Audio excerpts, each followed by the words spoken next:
Welcome. In this session, we will discuss about the concept of multicollinearity. What are the techniques to measure multicollinearity and how do we analyze or assess multicollinearity with the help of IBM SPSS as well as Smart PLS3.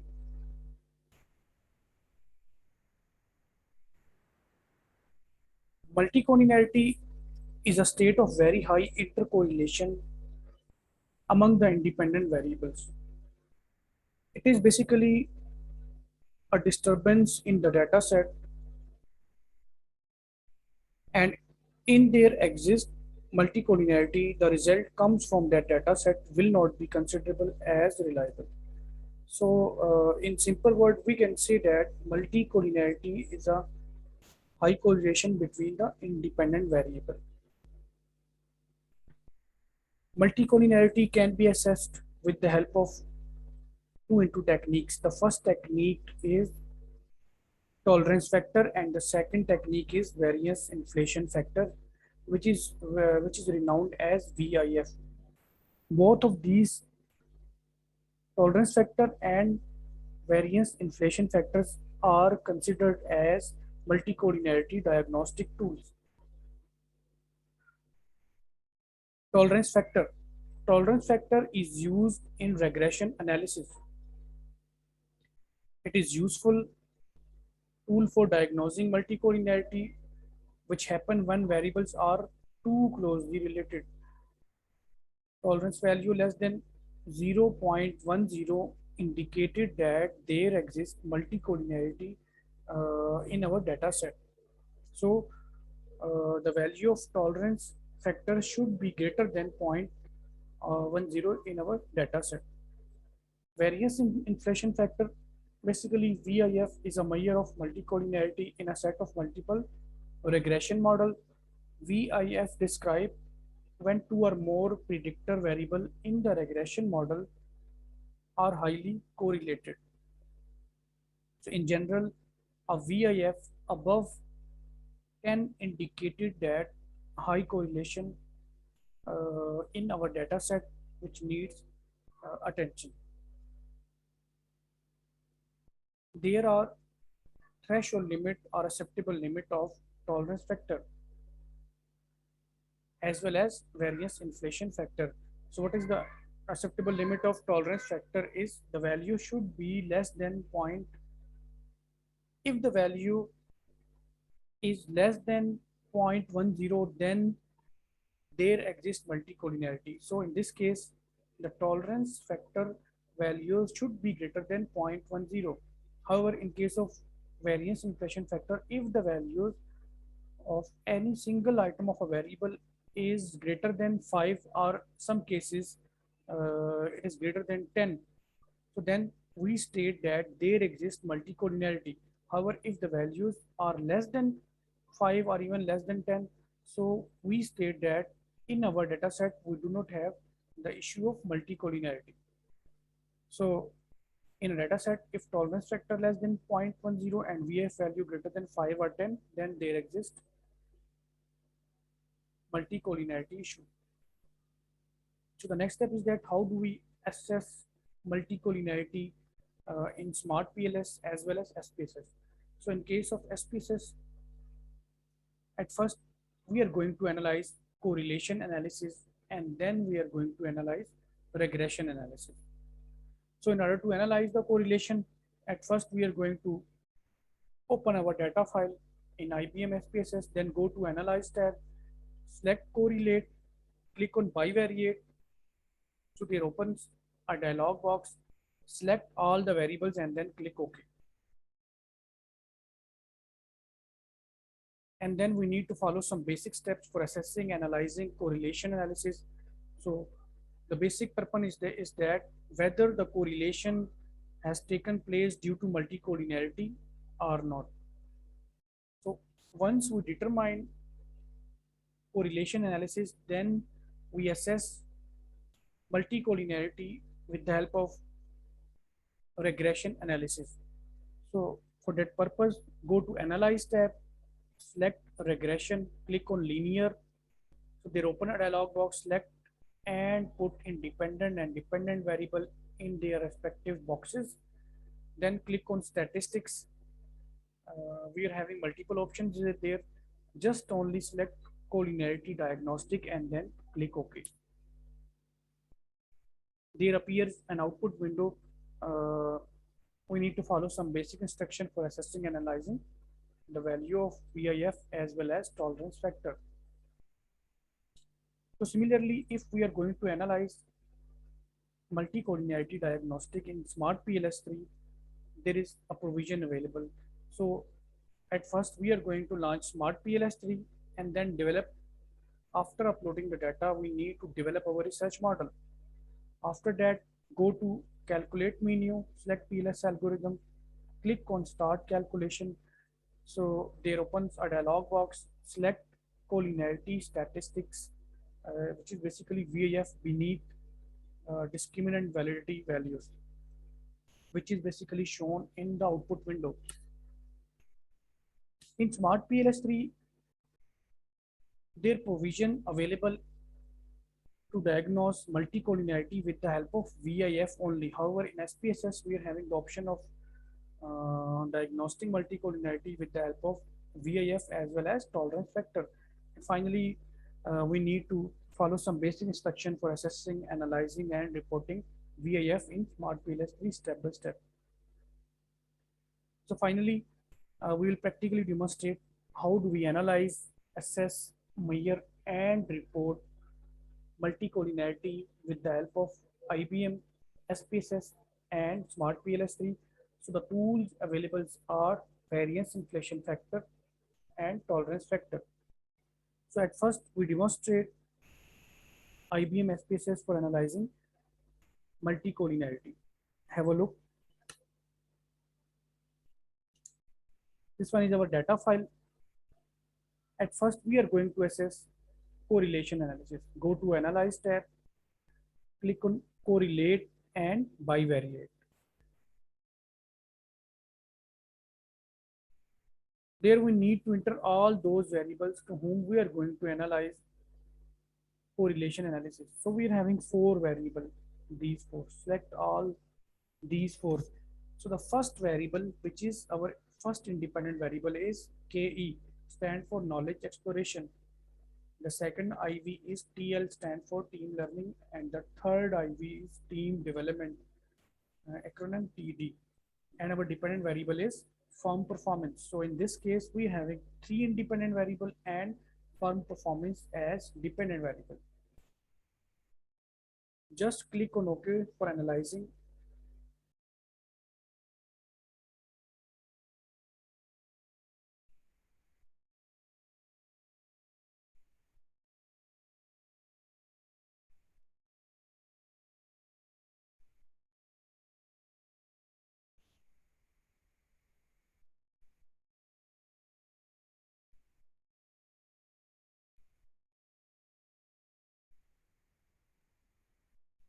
Actually, this one, the data file.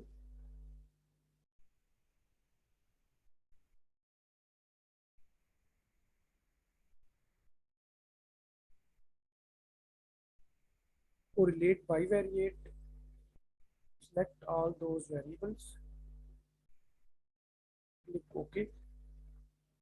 So we have shown an output window which shows the values of correlation analysis. So if you can say the correlation table, we are having 4 variables. KE, TL, TD are our independent variable and firm performance is our dependent variable. So if you can see the Pearson R correlation, we can see that the correlation of KE with itself is 100%, that is 1. However, the correlation value between knowledge exploration and team learning is 0.409, which means that the correlation exists between knowledge exploration and team learning is 40.9%. Similarly, the correlation between knowledge exploration and team development is 0.58, which is 58%, and KE with firm performance is also 58%, because the p value is 0.000, which is far less than 0.005. So similarly, if we can see some other rows, so the correlation value of team learning with knowledge exploration is 0.409, which is 40.9%. However, team learning with team development is 53.7, and with firm performance 70.4%. So while looking at the table exhibit that in our data set, there exists correlation between independent variable and dependent variable. So the next step is that we are going to analyze a regression analysis whether this correlation is due to multicollinearity or not. So in order to assessing multicollinearity, go to Analyze tab, Regression, select Linear Regression. So there are two options: put dependent variable in dependent box and independence variable in independent box. As we know that firm performance is our dependent variable. However, knowledge exploration, team learning, and team development are our independent variable. So the next step is that click on statistics, select only the option of collinearity diagnostic because we are going to analyze collinearity. Click on continue, click on OK. So if you can see the output window, which is basically the coefficient table. So if you can see the coefficient table, so we're having 4 into variables. These are our variables, and this is basically the collinearity statistics. So in IBM, we access collinearity statistics with the help of tolerance factor as well as variance inflation factor. So if you can look at the table, the value of tolerance is 0.65, 0.69, 0.55. However, the value of VIF is 1.5, 1.4, and 1.8. So how do we interpret this table?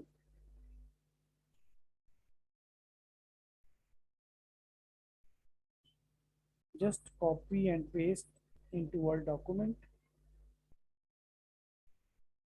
Here we are. This is basically a table. So as we know that multicollinearity exists if the value of tolerance factor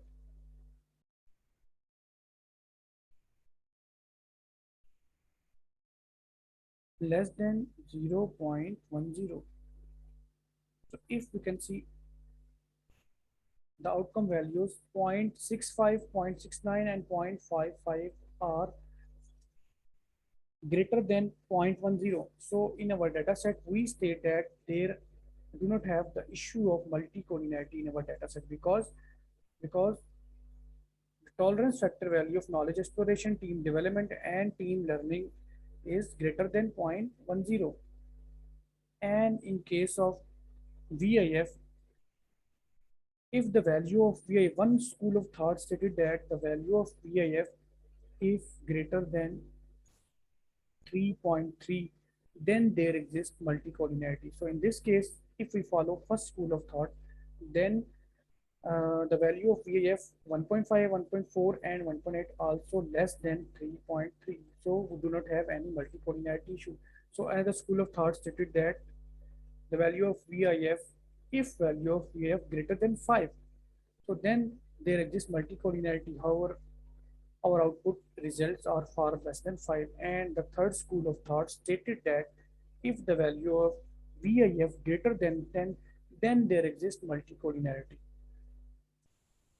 However, again, the value of VIF in our table stated that these values are far less than 3.3, 5, or even 10. So we state that in our data set, we do not have the issue of multicollinearity. So this is how we are going to assess multicollinearity in IBM SPSS. So the next step is that we are going to assess multicollinearity with the help of Smart PLS. So have a look.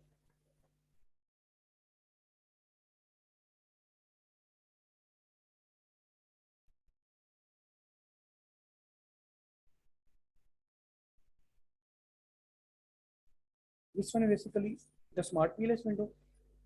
So I have developed a model based on our data set. In this model, we're having four variables. So the first variable is team learning. The second variable is knowledge exploration, and finally the third independent variable is team development. So in this case, we are having three independent variable, and fund performance is our dependent variable. The same data set that we have utilized while assessing VAF and TF in IBM SPSS.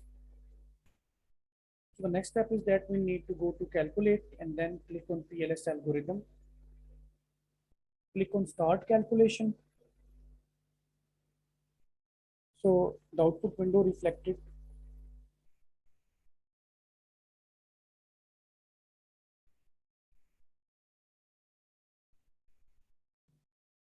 So again,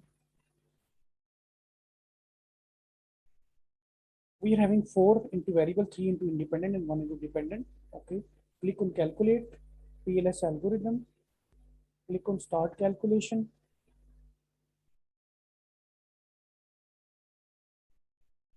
So the output window reflected. Just look at the value, the tab of collinearity statistics beneath discriminant validity. So this one is collinearity statistics, which is basically with the help of variance inflation factor. Click into it. So we have seen that the values are reflected of VIF of every single item of all the variables. So if you can see the table, all those values are less than 5.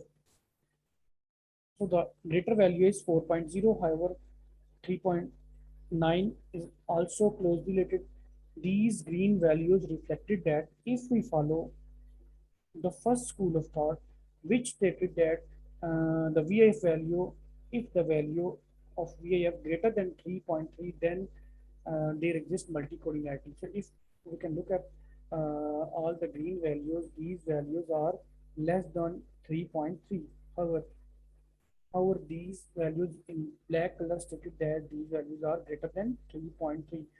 But the second school of thought stated that multicollinearity exists in case of VAF if the value of VAF greater than 5. So if we follow second school of thought and even third school of thought, we stated that the value of VAF should be greater than 1.0, then there exists multicollinearity. Sorry, greater than 10, then there exists multicollinearity. So in this case, all those values are less than 5 and all those values are far less than 10. So we state that in our data set, we do not have the issue of multicollinearity. The next step,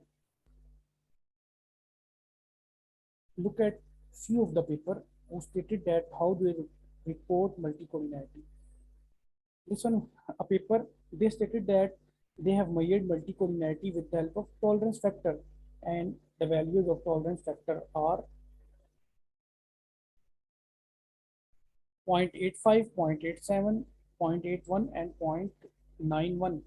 These values are less than point, these values are greater than 0.10. So they do not have the issue of multicollinearity. So if we can see some other paper, so this paper showed that they assess multicollinearity with the help of variance inflation factor. So their values reflected that 2.15, which is basically the greater value. However, the rule of thumb cutoff is 10. So they follow on that VF value. If the value greater than 10, then there exists multicollinearity. However, because the value was 2.15, which is less than 10, so they do not have the issue of multicollinearity as they stated. So similarly, if we can see that other school of thought follow the threshold limit of multicollinearity that is greater than 10. However, the values of VIF is 1.2, which is far less than 10. So they do not have problem of multicollinearity. Similarly, uh, if we can see another article, they assess multicollinearity with the help of VIF, and they choose 5 as a threshold limit of multicollinearity. If we can see the table number 6, so the value of VIF reflected that it were 1.5, 1.9, and 1.0, which are less than 10, less than 5. So they stated that they do not have the issue of multicollinearity in their data set. And one of the school of thought stated that uh, multicollinearity, here we are. So they taken the multicollinearity VIF threshold limit as I discussed earlier, which is 3.3, greater than 3.3. So this one is third school of thought. However, they said that their outcome values of VAF are 1.5 and 2.0, which is less than 3.3. So in their data set, they do not issue of multicollinearity. So this is how we are able to analyze multicollinearity diagnostic with the help of IBM and Smart PLS3 by applying variance inflation factor, VIF, and tolerance factor. Thank you.